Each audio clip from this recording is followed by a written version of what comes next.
Many have forgotten the struggles past, which brought us to this moment in world history. The United States, once a beacon of hope and a temple of liberty, now goes abroad in search of monsters, in the process destroying both hope and liberty, while neglecting those at home who need her the most. How did it come to this, you ask? Where is that beacon which anew could light the world? It is with those questions firmly in mind that we ask you to view what follows here, such that the United States might finally become what it was originally intended to be.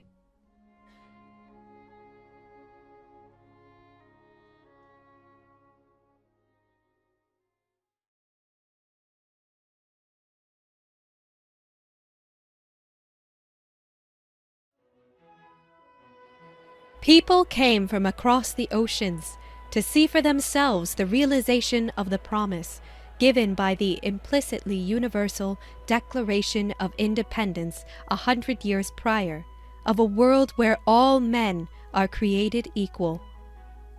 The Philadelphia Centennial, then, like its echo in the Belt and Road forums today, inspired nations from all over the world to a future yet unimagined until that point in time. 9 million visitors, including scientists, engineers, industrialists, and economists, saw a vast array of drill presses, saws, printers, water pumps, and much more, located in more than 200 different buildings, and all powered by one single steam engine. Baldwin Locomotive Works constructed several exceptionally beautiful locomotives just for the centennial, and the 29-year-old Thomas Alva Edison put on display his automatic printing and multiplex telegraph devices. Never before in history had such a powerful vision been exhibited. One of the attendees, the German machine builder Franz Rouleau, wrote home describing the sight that had met him. These numerous separate exhibitions, many of which are of vast dimensions, produce, together with the great exhibition halls, an impression much like the movements of a mighty fugue, in that every voice intones anew the main movement, each, however, with its own character, entwining and interweaving itself with the other figures, until, finally, the entire tremendous industry orchestra, roaring and thundering, comes together to bring the theme to the conclusion. Never before has this overall impression been so perfectly achieved. In any case, the effect betrays a master's hand at the conductor's baton. This conductor was the American economist Henry C. Carey, whose writings stood centrally in the exhibition, promoting what was known then as the American system of economics. Where the British system had been unable to develop the vast territories and resources over which it presided for centuries, the American system had managed to turn a relative wilderness into the greatest economy of the world.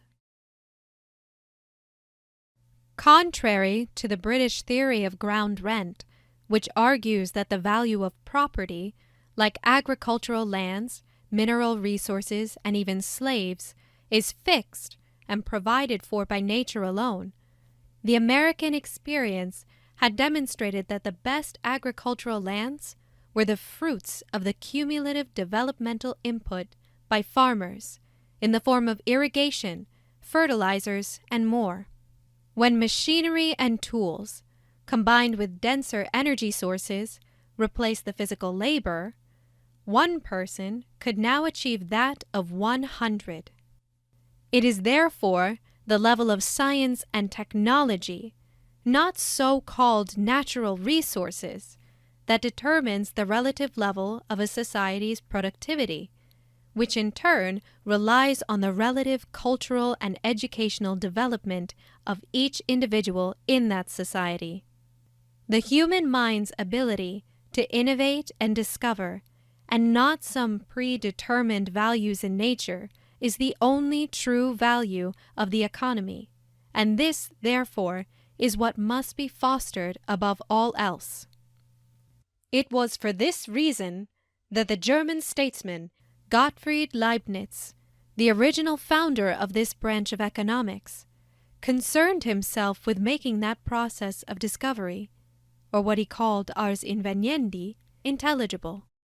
This creative potential becomes, at the same time, the sense of self-worth which the individual places upon him or herself. This is the philosophical basis for the American system. The national banking policy of the United States reflected this same outlook. The American system used tariffs to protect its infant industries from the dumping of cheap British slave labor goods, which would have otherwise destroyed the new nation in its cradle, and took sovereign control over national credit under a dirigist national bank. The purpose of this was to ensure a flow of low-interest credit for high rates of technological progress and the building of infrastructure, known as internal improvements, with the resulting increase in productivity being the underlying security for the credit issued.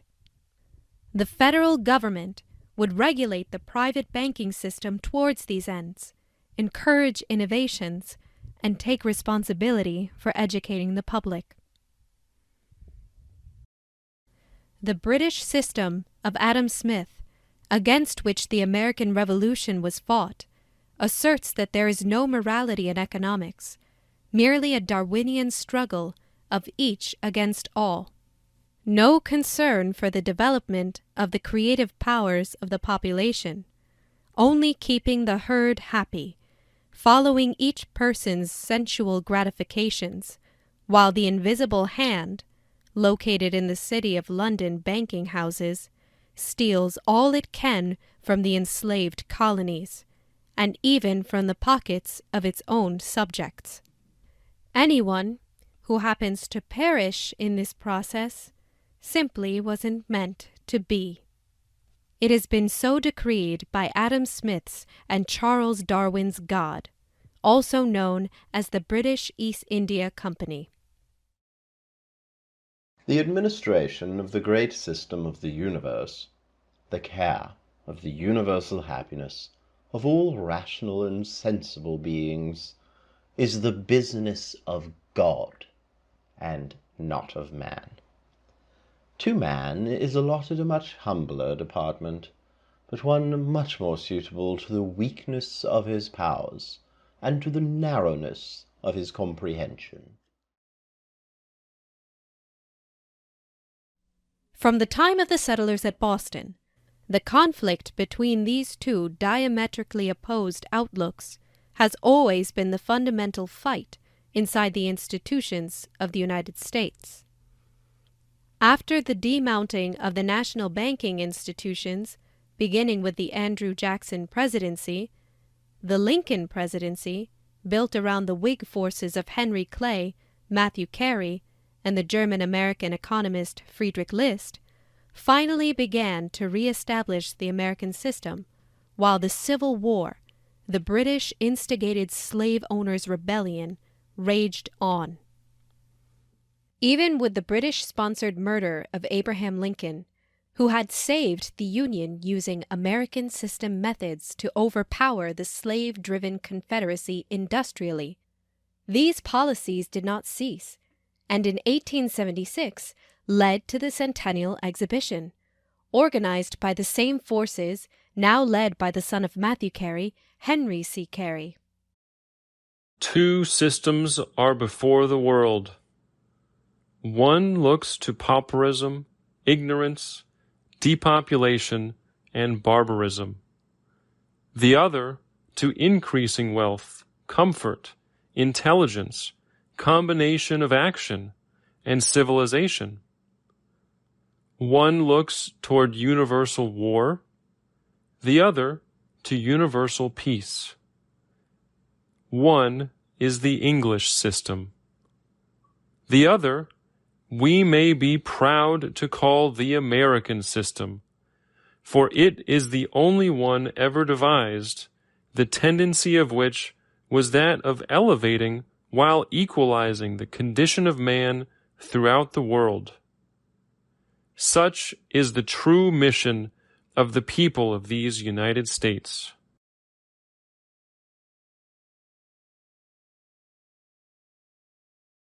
Using this system, the United States developed into a mighty industrial powerhouse.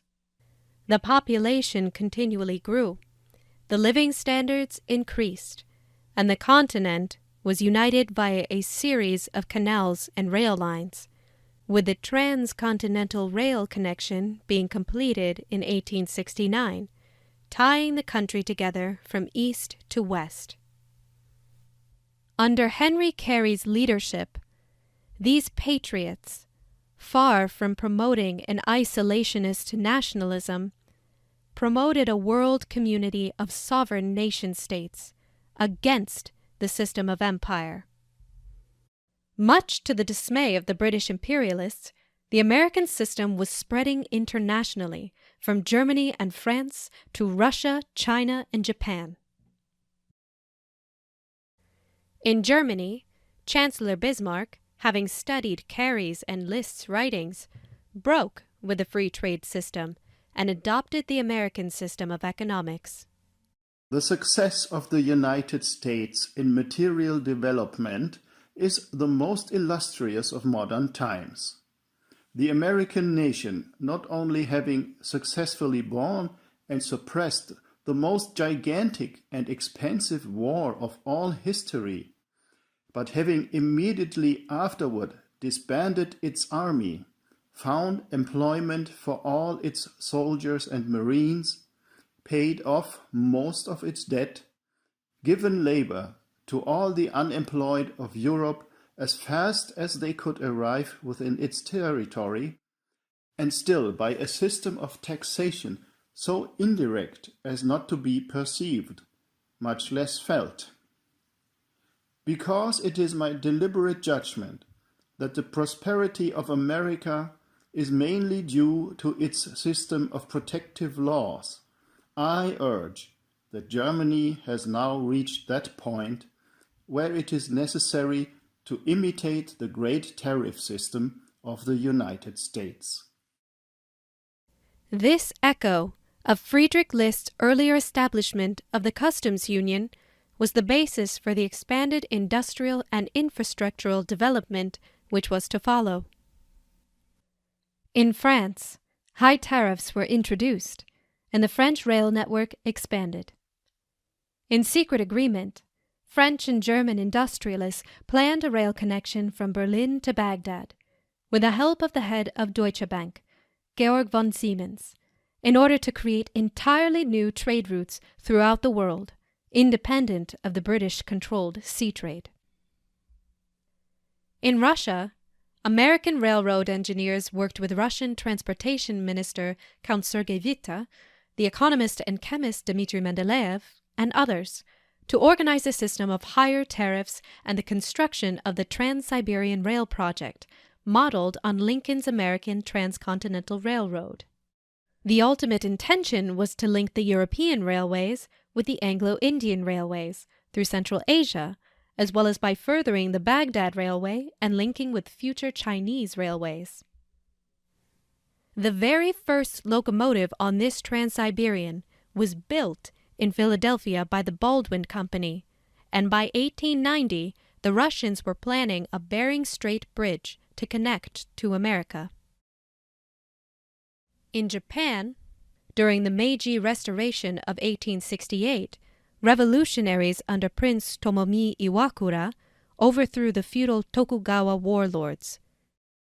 They set up a modern central government guided by Japanese students of Henry Carey and Friedrich List. In 1871, Carey's student and political agent, E. Peshine Smith, was appointed economic advisor to the Meiji Emperor.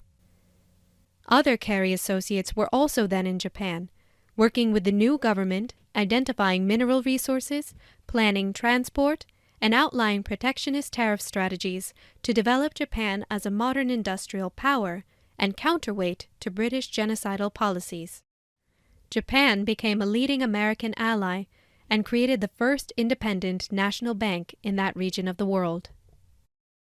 In China, Count Witte, together with French Foreign Minister Anatole, set up the Russo-Chinese Bank, largely with French capital, which was allowed to lease the necessary territory for building the last leg of the Trans-Siberian Line through Manchuria, creating a new company, the Chinese Eastern Railroad, for that purpose. Where the British had unloaded crates of opium, American Civil War engineers unloaded crates of Baldwin locomotives. Carey ally Wharton Barker, an outspoken proponent of the dismemberment of the British Empire, worked with the circles around the Chinese emperor for the creation of a joint Chinese-American bank. And his China modernization project included a system of Chinese-run national railways and telegraphs.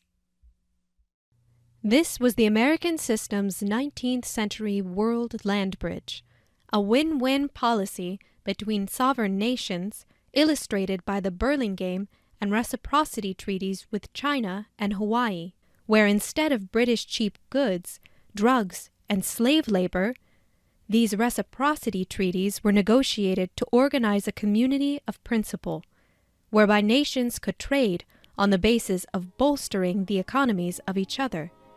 That is, working to strengthen each other, to modernize the world and eliminate poverty and conflict once and for all. Such is the true mission of the people of these United States. Do unto others as ye would that others should do unto you.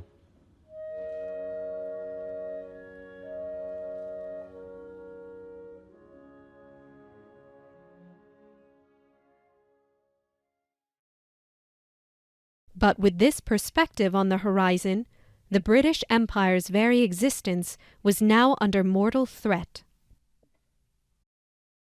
The dominance of the British Empire relied on a relationship between control of the world's sea routes and enforced underdevelopment of interior land masses.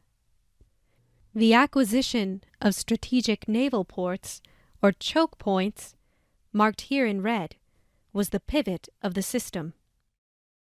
By controlling these ports and corresponding sea lanes, the British dominated trade, using colonies such as India or African nations as sources of cheap raw materials and slave labor. Other nations wishing to engage in the same geographical area would have to operate through the British. The transcontinental rail projects of the post-Civil War period, therefore, emphasizing interior development of land masses, such as America's transcontinental, Russia's trans-Siberian, and Germany's Berlin-Baghdad systems, were a mortal threat to the historic maritime-based power of the empire. The only thing which could prevent the American-initiated new economic world order was for the British Empire to manipulate and pit the group of collaborating nations into conflicts with one another in a great world war. And in Shakespearean Iago-like fashion, this exactly is what the empire proceeded to do. Factionalizing Japan's leadership against the American system, the British convinced some of its leaders that Japan, an island power like Britain, with industrial strength but few natural resources, must build an empire to supply those resources. And instead of being an American system stronghold in Asia, the country was turned into a British-style imperial power. Britain convinced the German Kaiser to fire Bismarck, opening the way for pitting Germany against its former European allies. An American system president, William McKinley, who had supported the extending of rail networks to the southern cone of South America, was assassinated by London-protected anarchists, leaving the presidency to the Anglophile Teddy Roosevelt. The optimistic dynamic for common development was broken, and the nations who had previously worked together were manipulated into horrendous wars, each against all, with only the British House of War as winner.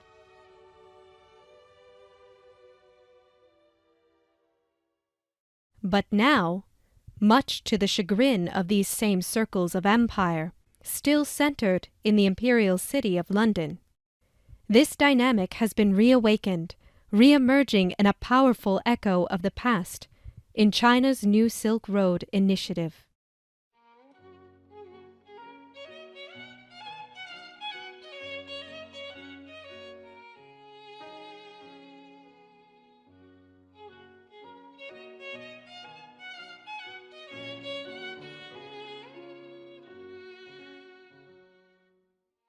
Sun Yat-sen, a lifelong student of the American system of economics and the founder of modern China, wrote shortly after the First World War, "The recent World War has proved to mankind that war is ruinous to both the conqueror and the conquered, and worse for the aggressor. What is true in military warfare is more so in trade warfare.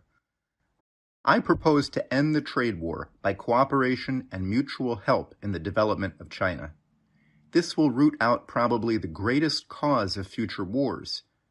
The world has been greatly benefited by the development of America as an industrial and commercial nation.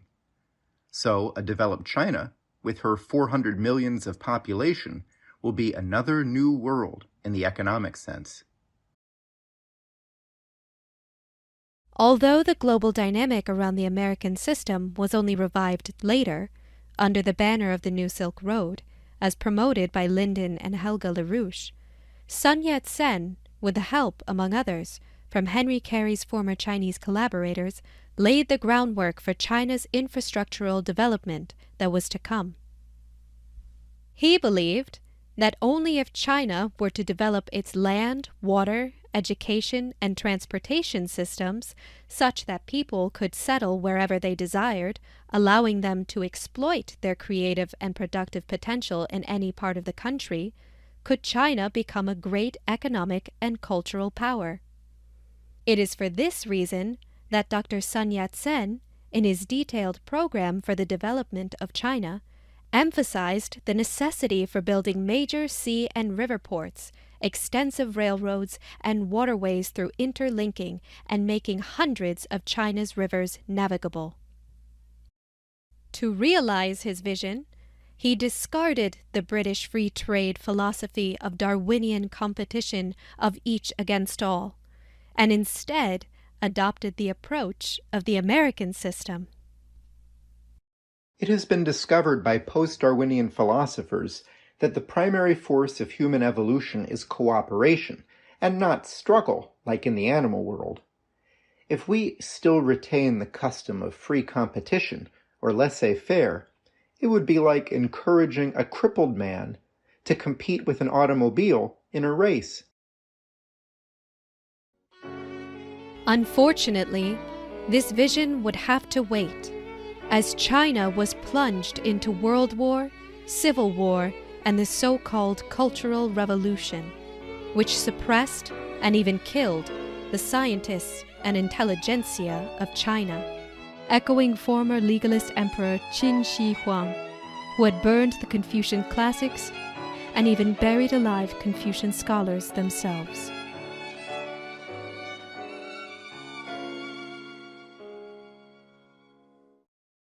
Only after the defeat of the Cultural Revolution, with Deng Xiaoping taking over the helm, was Sun's vision for China, at least implicitly, put back on the agenda.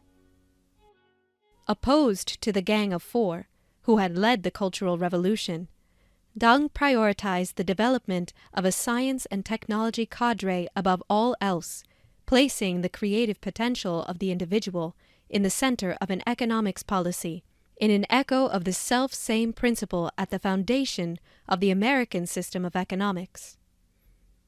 Believing that this strategy would cause China to emerge as one of the world's leading nations within 30 years, he sent thousands of students to study in the US, Russia, the UK, Australia, Germany, and other nations to master the most advanced learning in all fields. So, although China, in its weakened position following the Cultural Revolution, acceded to becoming a low-wage producer as a prerequisite to enter the international system, its long-term strategy was that of forging the means by which it could work its way out of those conditions. They allowed foreign firms to use the cheap labor, but would maintain tariffs, currency controls, and bank separation, and did not give up their state-run banks and industries while allowing the private sector to flourish.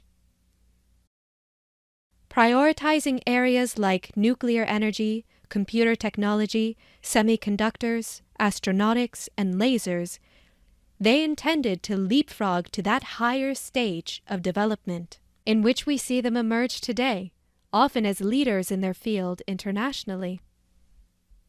Firmly rejecting the British central banking models, like the U.S. Federal Reserve System, the country took itself along a path of non-linear changes, including dramatic decisions in developing its state-directed dirigist financial system. Or, to borrow from the terminology of President Xi Jinping, the visible hand would guide the invisible hand. Let us briefly review the most crucial decisions. In 1993, as some financial institutions had begun to misuse the interbank lending rate for speculative purposes, the decision was made to separate commercial banks from their affiliated trust and investment firms. At the time, a number of Chinese specialists report that these measures were modeled on the U.S. Glass-Steagall Law implemented 1933 under American System President Franklin Roosevelt. Commercial lending was separated from the PBC and moved into 4 specialized banks, with the idea of providing directed credits more widely and effectively. Based on the total amount of assets, the Big Four, as they are now commonly called, are the biggest commercial banks on the planet. A year later, under the leadership of the State Council, China then created 3 new policy banks, the equivalent of national banks. These 3 state-owned policy banks, each with special areas of investment, are the Agricultural Development Bank of China, the China Development Bank, Export-Import Bank of China. This dirigist banking system would serve as the vehicle for financing the massive expansion of infrastructure and production which were to follow.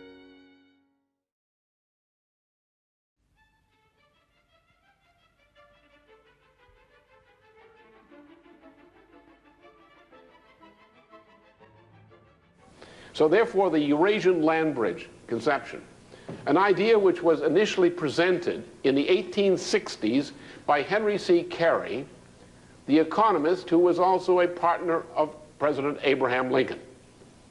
Intersecting these developments in the 90s were the efforts of Lyndon LaRouche and his international organization. Following the death of Franklin Roosevelt, and especially the assassination of JFK, the LaRouche Organization was the only potent political force still representing the American system of carry and list in the United States, which had increasingly been taken over by British free trade ideology. Beginning with his forecast in the 60s of the coming collapse of the Bretton Woods system, LaRouche time and again demonstrated the incompetence of the British system and defined clear alternatives in line with the American system tradition. His proposal for an international development bank, his Oasis plan for Southwest Asia, his program for the Indian-Pacific Ocean basin, and comprehensive plans for the development of the African and South American continents. LaRouche's ability to forecast strategic shifts and to expose various British intelligence operations, combined with the growing support for his policies, within governments worldwide as well as within the institutions and among the citizenry of the United States, soon earned him the wrath of the British financial oligarchy. With the help of their lackeys in the U.S. establishment, they succeeded in throwing LaRouche and many leading members of his U.S. organization into prison.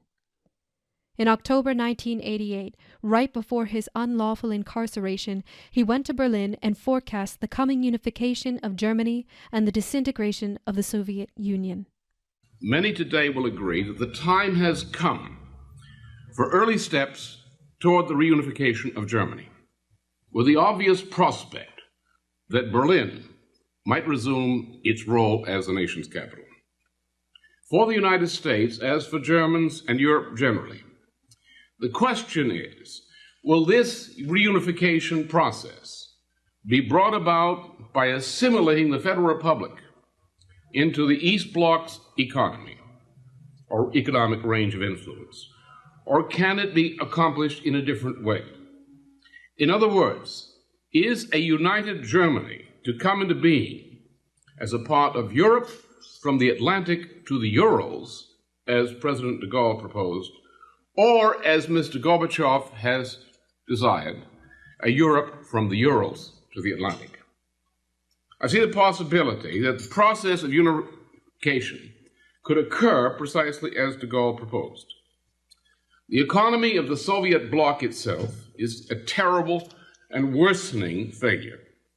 In Western European culture, we have demonstrated that the successes of nations of big industries depends upon the technologically progressive independent farmer and what is called here in Germany the Mittelstand.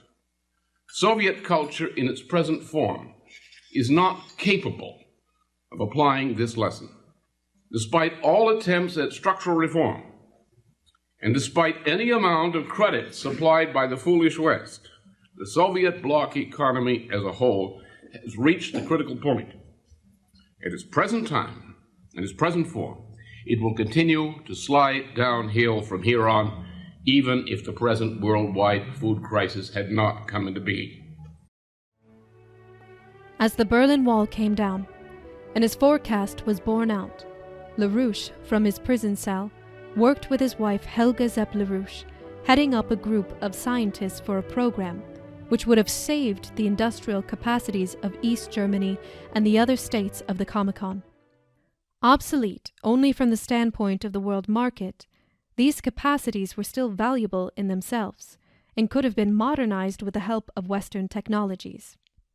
This program, called the Productive Triangle, Paris, Berlin, Vienna, would transform an area approximately the size of Japan, which contained the world's greatest concentration of productive industrial capacity at the time. With the proposed injections of high-level technologies, it could have become the locomotive, not only for Eurasia, but for the world economy as a whole. Following the official dissolution of the Soviet Union the following year, the LaRouches expanded the concept of the productive triangle into the Eurasian land bridge. The idea was to extend development corridors along the Trans-Siberian Railroad and the lines of the ancient Silk Road, stretching all the way from the Atlantic to the Pacific coast. This proposal would economically integrate the entire Eurasian continent, maximizing the productive potential of its territory and peoples for the common benefit of all, and resolving the artificially imposed strategic divisions among the great powers through the promotion of development in their mutual interest. Had this program for the Eurasian land bridge, or the New Silk Road, as they called it, been realized, it would have been the perfect basis for a peace plan for the 21st century. Although great interest was shown among many industrialists as well as others in different countries, this perspective for ending geopolitics through a new paradigm of cooperation did not sit well with those forces who wanted to build a unipolar world and turn Russia into a raw materials producing third world country.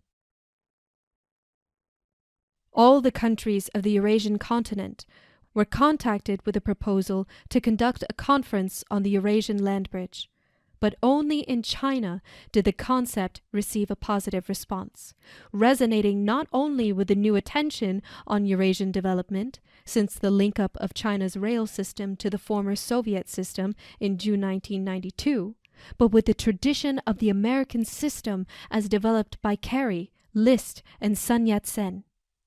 Due mainly to geopolitical maneuvers by the British government and their influence in the EU, it would, however, take a few more years before finally, in 1996, a major conference was held in Beijing under the title The Development of the Regions Along the Eurasian Land Bridge. The conference was jointly organized by the Chinese government and the EU, and chaired by Chinese State Councillor Song Jian, with, all in all, 34 nations participating. Helga Zepp-LaRouche gave one of the major speeches titled Building the Silk Road Land Bridge, the basis for the mutual security interests of Asia and Europe, in which she presented the vision of the Eurasian land bridge as the engine for the world economy. We propose, therefore, a totally different path. The governments of Eurasia should agree on an integrated infrastructure program which connects the industrial centers of Europe and Asia with the population centers in South and Southeast Asia through development corridors. The development of those main axes of traffic through great projects for infrastructure in transport, energy, water, and communications is the precondition to lay the groundwork for the industrial development for the Eurasian landmass, and can thus become the motor for overcoming the world economic crisis. She also called for the founding of a new Eurasian Development Bank to fund these projects, as well as the building of thousands of new cities with capacities from 300,000 to 1 million people, of which many should be science cities for fundamental research and teaching. At that 1996 conference, the Chinese government announced the realization of the Eurasian land bridge to be the strategic, long-term perspective of China through the year 2010, a perspective which was interrupted by the outbreak of the Asia crisis in 1997. In January of that same year, the LaRouche movement published a special report, The Eurasian Land Bridge, The New Silk Road. With its in-depth discussion of development corridors and of the national banking approach needed to finance the project, the report circulated far and wide. In the following years, Helga Zepp-LaRouche returned to China many times, participating in conferences and seminars on the Eurasian land bridge. Through her role in promoting the concept of a new Silk Road internationally, she became known in China as the Silk Road Lady. Over the following years, the LaRouche movement organized hundreds of conferences on this subject across 5 continents.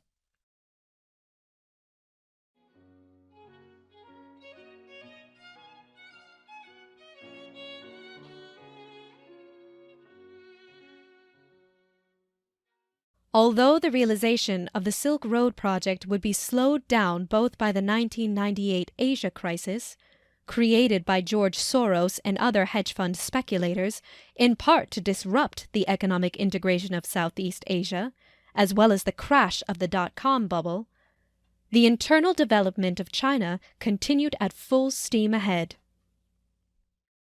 The year of 98 was also the year that the government declared that it would construct a modern, comprehensive transportation system utilizing different transportation modes in a coordinated way. The result was the most advanced intermodal transport system ever devised. The bulk of the financing came from one of China's 3 policy banks, the China Development Bank, which specializes in infrastructure financing. This has been key to China's high-speed rail development. In 1993, commercial train service in China averaged only about 30 miles per hour. As of early 2018, China had constructed 13,670 miles of domestic high-speed rail track, double that of the rest of the world combined. In the United States today, not a single kilometer of rail would be counted as high speed by China's standard, that is to say, 155 miles per hour. New high-speed rail is presently coming online in China at the rate of 1,240 miles per year and is projected to reach 23,600 miles by the year 2025. The speed record reached in commercial rail traffic so far is just above 300 miles per hour, and with magnetic levitation systems already in place in Shanghai and under construction elsewhere, the potential for going way beyond that is already being laid. To make a comparison with the United States, the trip between Xi'an and Luoyang, which is slightly more than the distance between New York and Washington, D.C., takes about 1.5 hours and costs the equivalent of $18. To touch but briefly upon a few further points, the life expectancy has risen from 43.7 years in 1960 to 76.7 years in 2018, an increase of 75%. Based on the World Bank's International Poverty Line standard of $1.90 per day, China has lifted more than 850 million people out of poverty since 1981. And the annual energy consumption per capita, known to be an essential indicator for the living standard of the population, has risen from 152 kilowatt-hours per capita in 1971 to 3,927 kilowatt-hours per capita in 2014, and has continued to rise. All told, an increase of more than 2,500%. These are the effects of what is known historically as the American system, now with Chinese characteristics.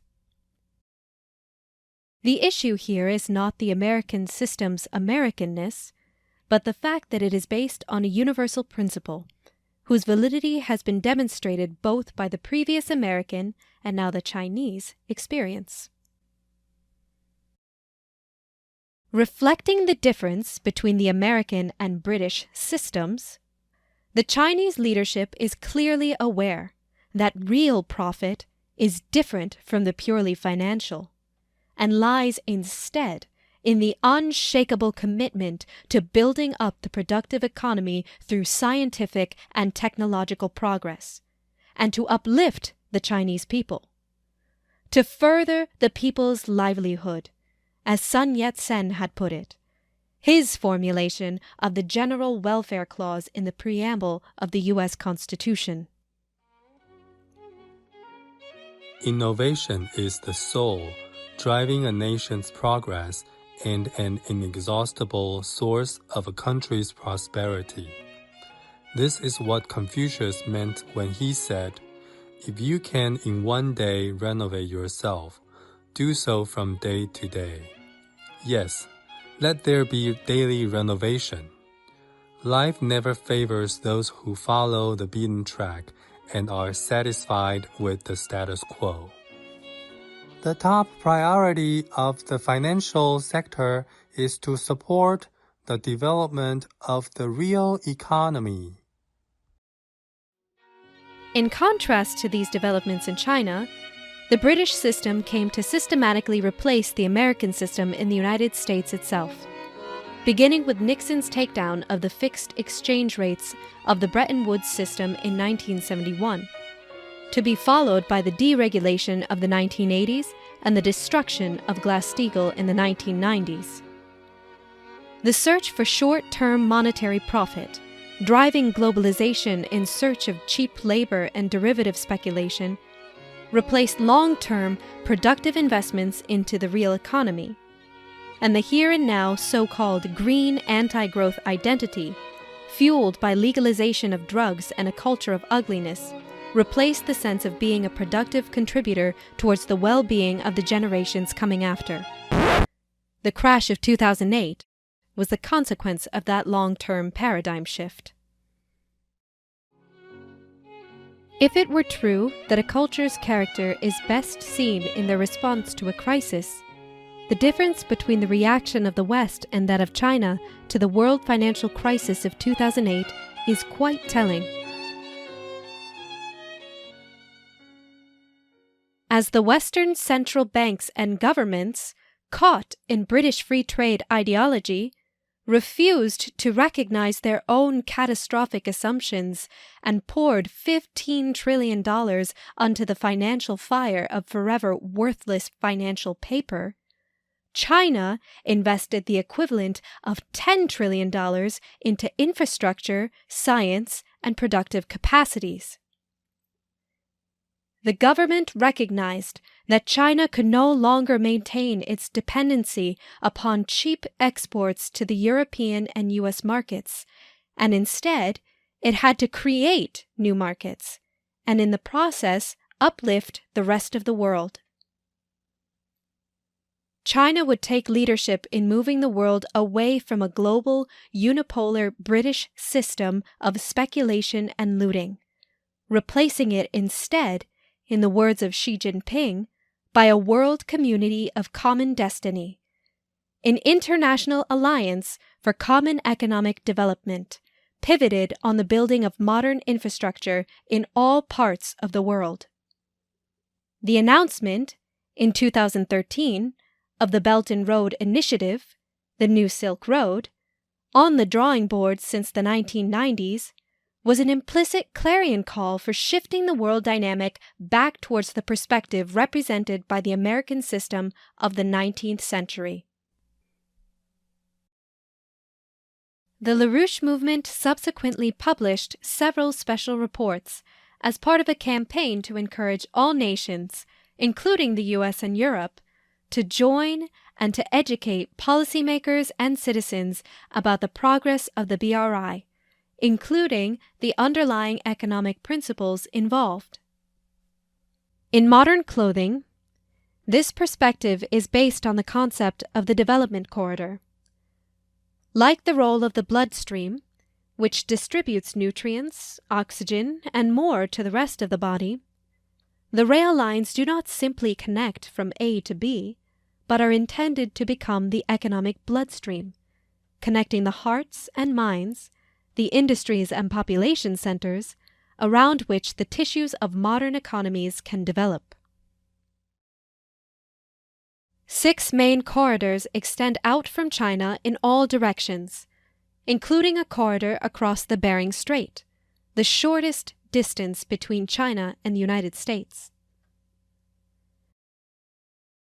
They extend across Central Asia and Southwest Asia, as well as Russia to Europe. And its maritime Silk Road extends across the oceans to the Americas and to Africa. In South America, like Lincoln's Transcontinental Railway earlier, plans for rail lines moving from Peru to Brazil are already underway. In Africa, China and the African Union are planning to build an integral rail system for the entire continent. In water management, China is partnering with Ethiopia to build the Renaissance Dam project, which will not only improve the management of water resources, but will also increase that country's electricity production by as much as 50%. Italian and Chinese companies are working out the details for the greatest water project in human history, called the Trans-Aqua Project. It will divert a small percentage of the Congo River's water to refill Lake Chad, which has been drying out, and in the process create vast amounts of electricity and an important internal transportation corridor. Combine this project with the various underground aquifers, which have been found underneath the Sahara, and it opens up the potential for the greening of the vast desert. The Sahara would bloom for hundreds of miles. It is true wealth. The Sahara is not just sand. It has an amazingly rich potential. Imperialists don't realize what wealth is, what wealth they can create. They rob these continents of billions, and all because they were too short-sighted to understand that their billions were pennies compared to the possibilities.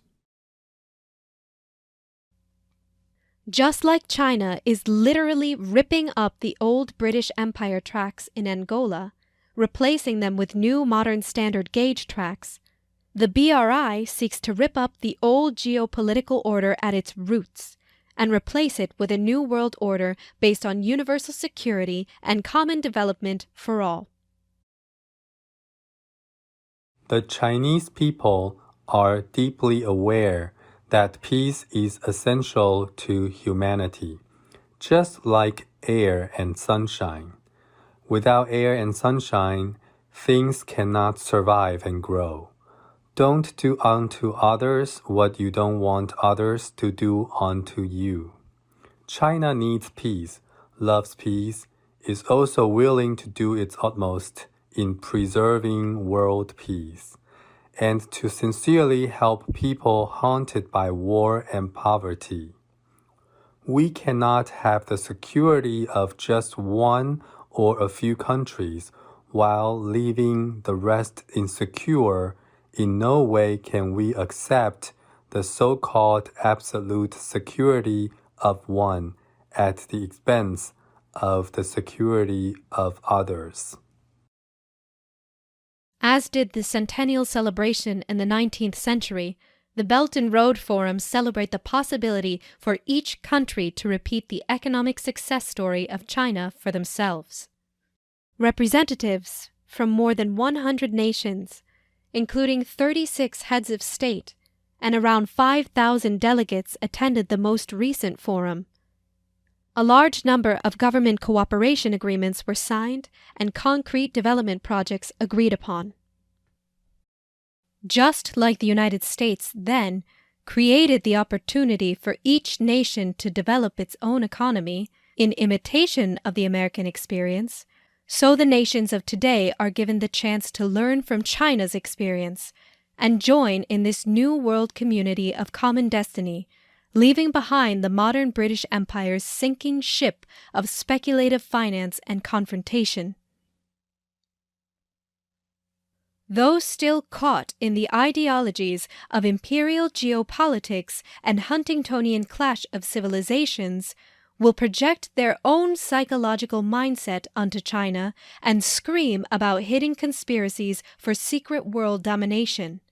But they will increasingly be exposed for the hypocrites they really are.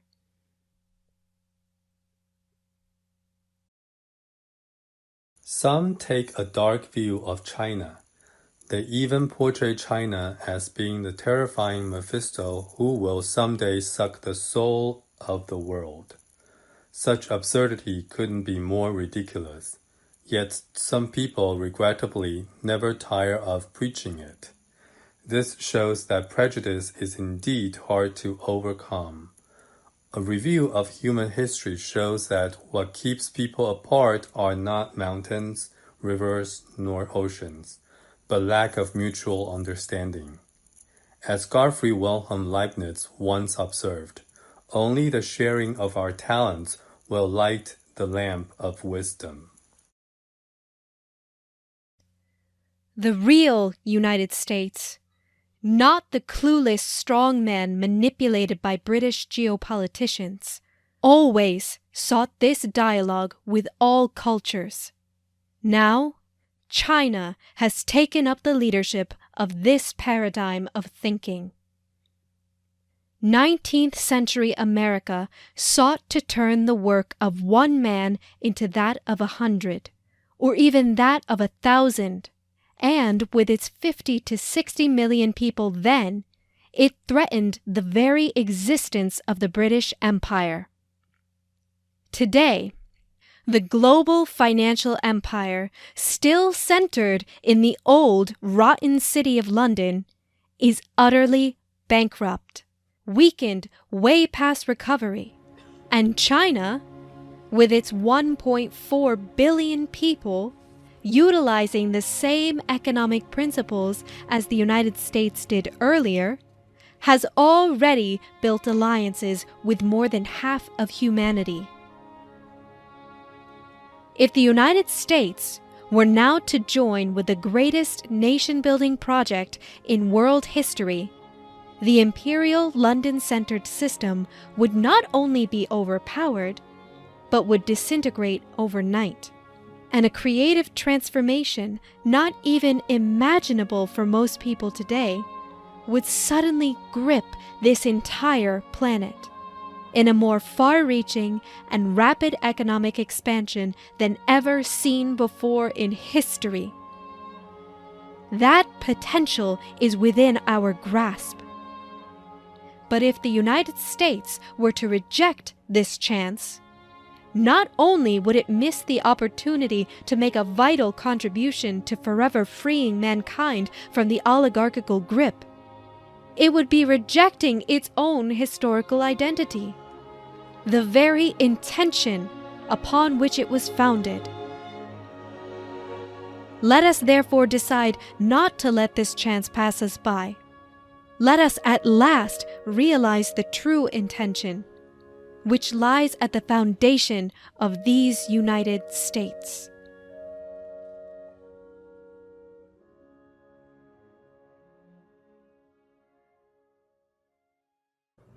Therefore, if the United States, so the President of the United States and China, participate in fostering that project, sometimes called the Silk Road Project, sometimes the Land Bridge Project, if that project of developing development corridors across Eurasia, into Africa, into North America, is extended, that project is enough work to put this whole planet into an economic revival.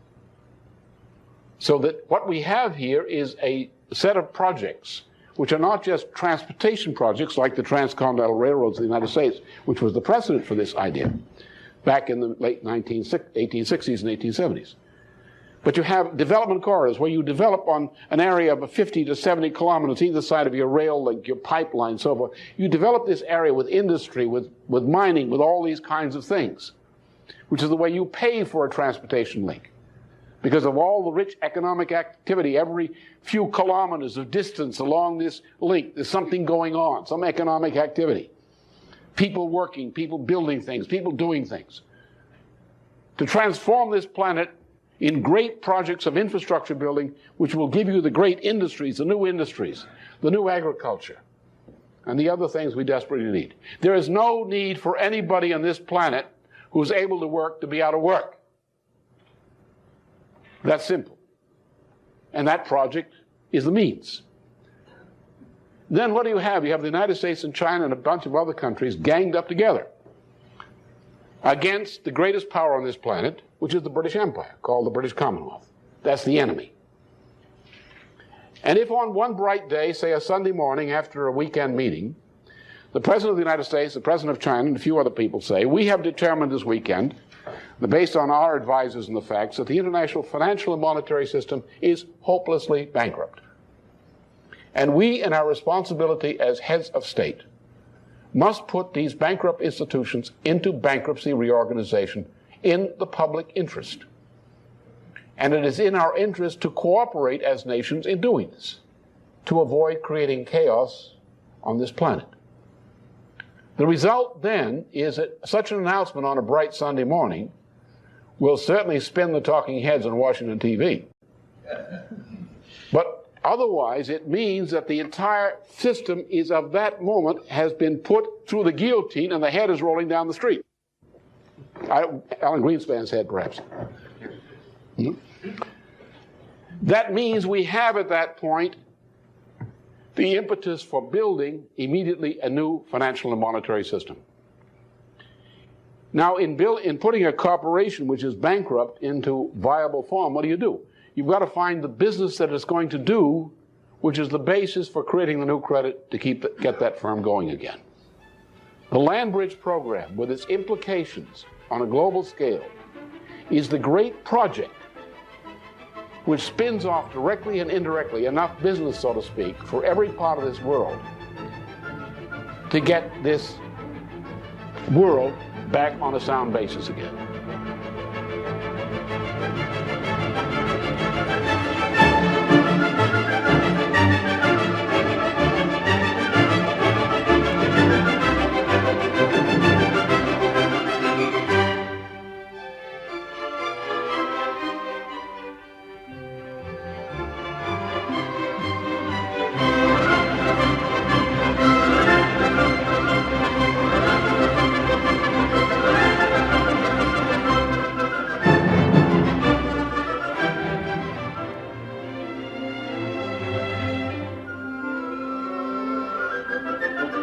Bye.